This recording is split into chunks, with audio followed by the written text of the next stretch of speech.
শুভ সকাল বন্ধুরা। দোলন simple housewife চ্যানেলের 47 নম্বর ব্লগে তোমাদের সবাইকে স্বাগত। যে যেখান থেকেই আমার ভিডিওটি দেখছে না কেন, আশা করছি তোমরা সবাই অনেক অনেক ভালো আছো। আর তোমাদের আশীর্বাদে আমিও কিন্তু অনেকটাই ভালো আছি। আর তোমরা যারা আমার ভিডিওটি আজকে প্রথম দেখছো, ভিডিওতে একটা লাইক দিয়ে চ্যানেলটিকে সাবস্ক্রাইব করে নিও। আর আমার ভিডিওটি তোমাদের যদি ভালো লাগে সুন্দর একটা কমেন্ট করে যেও। তোমাদের সবার আশীর্বাদ নিয়ে আমি আমার আজকের ভিডিওটি শুরু করলাম। এখন বাজে সকাল 9টা। আর আমি কিন্তু অন্যদিন সকাল 6টায় উঠি, আজও কিন্তু সকাল 6টায় উঠেছিলাম। আর আমার আজকে রান্না করা, খাওয়া দাওয়া, ঘর ঝাড় দেওয়া সবই কিন্তু হয়ে গেছে। আর তোমাদের দাদা ভাইও কাজে চলে গেছে, আর আমার ছেলেও স্কুলে চলে গেছে। আর মেয়ে একটু আগে ঘুম থেকে উঠেছিল, ওকে মুখ ধুইয়ে জল খাইয়ে খাবারও খাওয়ানো হয়ে গেছে। আর ওকে খাওয়ানোর জন্য না আজকে আমার বিছানাটা না তোলা হয়নি, তাই ওকে খাইয়ে বিছানাটা একটু গুছিয়ে নিচ্ছি। আর আমার সকালে খাওয়া দাওয়ার পর যে বাসনগুলো পড়েছিল না, সেগুলো কিন্তু কলপাড়ে রেখে এসেছি। আর কয়েকটা জামা কাপড়ও কাচার বাকি আছে, সেগুলোও না কলপাড়ে রেখে চলে এসেছি। বিছানাটা গুছিয়ে নিয়ে তারপর বাসনগুলো মেজে নেব। আর আমার মেয়ে কিন্তু ঘরে নেই, ও খাওয়া দাওয়ার পরে পাশের বাড়ির যে পুষ্কুটা আমাদের বাড়ি খেলতে আসে, তাদের বাড়ি খেলতে চলে গেছে। এখন আমি ঘরে একা, আর কাজগুলো তাড়াতাড়ি সেরে নিচ্ছি। আর সকালবেলা খাওয়া দাওয়ার পরে না মেয়ে বিছানাতে বই পড়তে বসেছিল, তার জন্য পেন্সিলের কৌটোটাও ছড়িয়ে রেখেছিল, সেগুলো একটু গুছিয়ে রাখলাম। আর ওই যে বইগুলো দেখছো ওখানে সাজিয়ে রেখেছি। আর আমি কিন্তু প্রতিদিনের মতো উপরের বেড চাদরটা তুলে রেখেছি, আর এটা নিচে পাতা ছিল সেটাই গুছিয়ে ভালো করে পেতে রাখছি।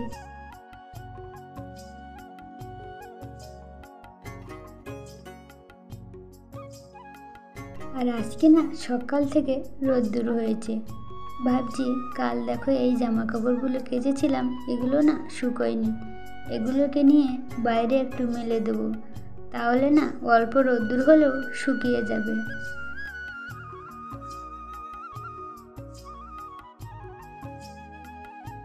জামা কাপড়গুলো না ফ্যানের হাওয়াতে দেওয়া ছিল, তার জন্য কিন্তু অনেকটাই শুকিয়ে গেছে।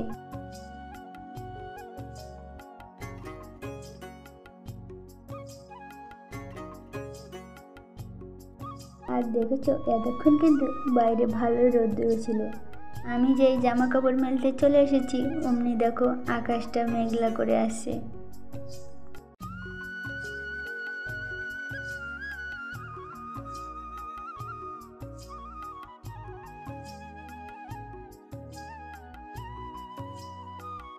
জামা কাপড় মেলে ঘরে চলে এসেছি তোমাদের একটা জিনিস দেখাবার জন্য। এই যে দেখেছো আমাদের ঘরের দেওয়ালের কি অবস্থা করেছে আমার মেয়ে। আমার ছেলে কিন্তু এতটা করে না, ছেলে ছোট থেকে অন্যভাবে ও কাজ করতো, কিন্তু এভাবে কিন্তু কখনো দেয়ালে দাগ কাটতো না। আমার ঘরের ভিতরের সব দেয়ালগুলো কিন্তু আমার মেয়ে এইভাবে ছবি এঁকে রেখেছে।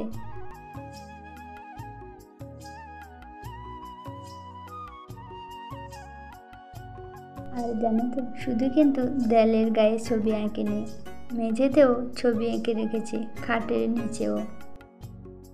তোমাদেরকে ছবি দেখানোর পরে চলে এসেছিলাম বাসনগুলো মাজতে, কিন্তু দেখো হঠাৎ না ভীষণ জোরে বৃষ্টি চলে এসেছে। আর আমি যে জামা কাপড়গুলো মেলেছিলাম না, সেগুলোও কিন্তু তুলে নিয়ে চলে এসেছি। আর আকাশটা দেখে মনে হয় আজকে সারাদিন বৃষ্টি হবে। আর এই জামা কাপড়গুলো শুকিয়ে গেছে, তোমাদের বলছিলাম না অল্প অল্প শুকনো ছিল, তো বাইরে একটু যা রোদ্দুর হয়েছে তাতেই শুকিয়ে গেছে। আর এখন ভাবছি মেয়ে তো ঘরে নেই, আমি একা বসে বসে বৃষ্টিতে কী করব। তার চেয়ে তোমাদের দাদাভাইয়ের আশায় বসে না থেকে রান্নাঘরটা আজকে পরিষ্কার করে নিই। তাই দেখো রান্নাঘর থেকে বাসনের তাকটাকে নিয়ে একটু পরিষ্কার করে নিচ্ছি। আর এখন কিন্তু বৃষ্টিটা থেমে গেছে আর হালকা রোদ্দুর উঠেছে। আর যে বাসনগুলো মাজছিলাম না, যে বৃষ্টির জন্য আর মাজা হয়নি, সেগুলো কিন্তু এখনও কলপাড়ে পড়ে রয়েছে। রান্নাঘরের সব জিনিসগুলো একসাথে গুছিয়ে নিয়ে না তারপরে একসাথে মেজে নেব। তাই রান্নাঘরের সব জিনিসগুলো যেগুলো নোংরা হয়ে গেছে বাইরে বের করে নিচ্ছি, নিয়ে তারপরে ঘরটাকে পরিষ্কার করে নেব।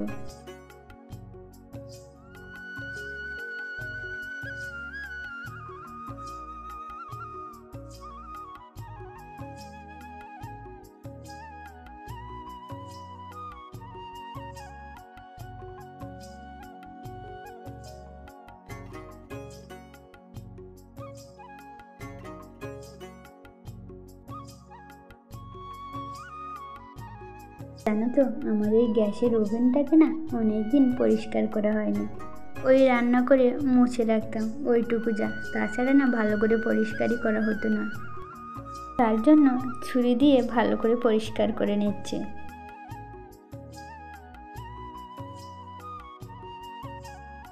রান্নাঘরটা পরিষ্কার করে ঘরটা মুছতে চলে এসেছি।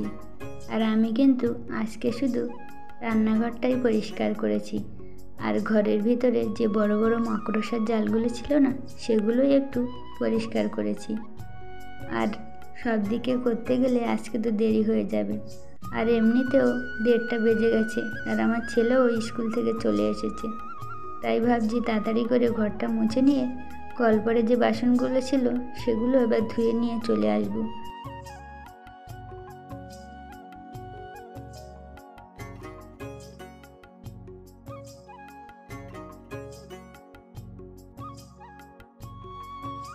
আর আমি রান্নাঘর থেকে যে জিনিসগুলো বের করেছিলাম না, সেগুলো কিন্তু এখনও কলপাড়ে পড়ে আছে।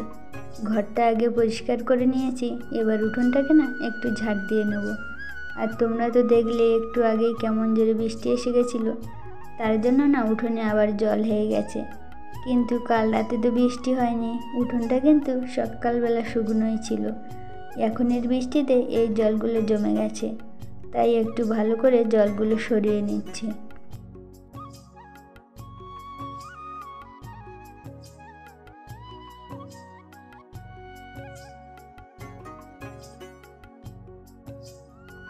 উঠোনটা ঝাড় দিয়ে যে বাসনগুলো বের করেছিলাম রান্নাঘর থেকে, সেগুলো না একটু ভালো করে মুছে ধুয়ে নিচ্ছি। আর দুপুর হয়ে গেছে বলে মেয়েকে ডেকেছি, ও চলে এসেছে। আর বাসনগুলো মেজে নিয়ে ওকে স্নান করিয়ে দেব। সব কাজ করতে করতে 2টো বেজে গেছে। মেয়েকে না স্নান করিয়ে ঘরে পাঠিয়ে দিয়েছি। আর যে জিনিসগুলো পরিষ্কার করেছিলাম সেগুলো ঘরে তুলে রাখছি। এবার আমি স্নান করতে যাব। স্নান করে ঘরে চলে এসেছি। আর দেখো, ছেলেকে বলেছিলাম মেয়েকে খাইয়ে দিতে, ও ওকে ভাত বেড়ে দিয়ে বসে গেছে। আর আমার রান্নাঘরে যে জিনিসগুলো পরিষ্কার করেছিলাম না, সেগুলো দেখো সব রান্নাঘরে এনে রেখে দিয়েছি। সংসারে একা হলে যা হয়, সব দিকে গুছাতে গিয়ে না অনেক দেরি হয়ে গেছে। আর আমার মেয়েকে কিন্তু এখনও খাওয়ানো হয়নি। মাথাটা আঁচড়ে নিয়ে তারপরে মেয়েকে খাওয়াবো, আমি খাবো, তারপরেই কিন্তু রান্নাঘরটা গুছিয়ে নেব। এখন কিন্তু 3টে বেজে গেছে, আর আমার মেয়েকে খাওয়াতে খাওয়াতে হয়তো 4টে বেজে যাবে। তারপর ঘর গুছাতে গুছাতে না সন্ধেই হয়ে যাবে। এখন বাজে বিকাল 4টে। আর জানো তো, আমার ছেলের সবার কিন্তু খাওয়া দাওয়া হয়ে গেছিলো। আর আমি না মেয়েকে খাওয়াতে বসিয়েছিলাম।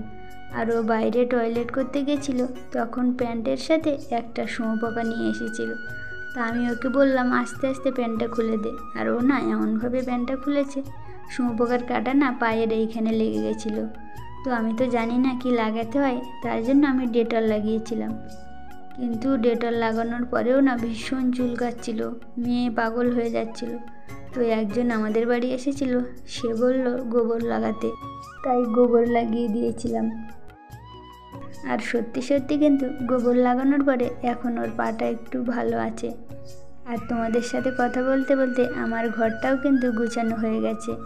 দেখো, আমার আগে যেভাবে গুছানো ছিল রান্নাঘরটা, এখনও ঠিক তেমনভাবে গুছিয়ে নিয়েছি। আর তোমাদের দাদা ভাইয়ের আশায় বসে থাকলে না আমার কখনো ঘর বাড়ি গোছানো হতো না। রান্নাঘরটা তো গুছিয়েছি, কিন্তু জানো তো আমার এখনও ঘরটা কিন্তু ঝাড়া হয়নি। তো বন্ধুরা, আজকের ভিডিওটা এখানেই শেষ করছি। তোমাদের সবাইকে অসংখ্য অসংখ্য ধন্যবাদ ভিডিওটি শেষ পর্যন্ত দেখার জন্য। আর আমি ছেলে মেয়েকে বই পড়াতে বসিয়েছি। তোমরা সবাই ভালো থেকো, সুস্থ থেকো। ভিডিওটি ভালো লাগলে সুন্দর একটা কমেন্ট করো।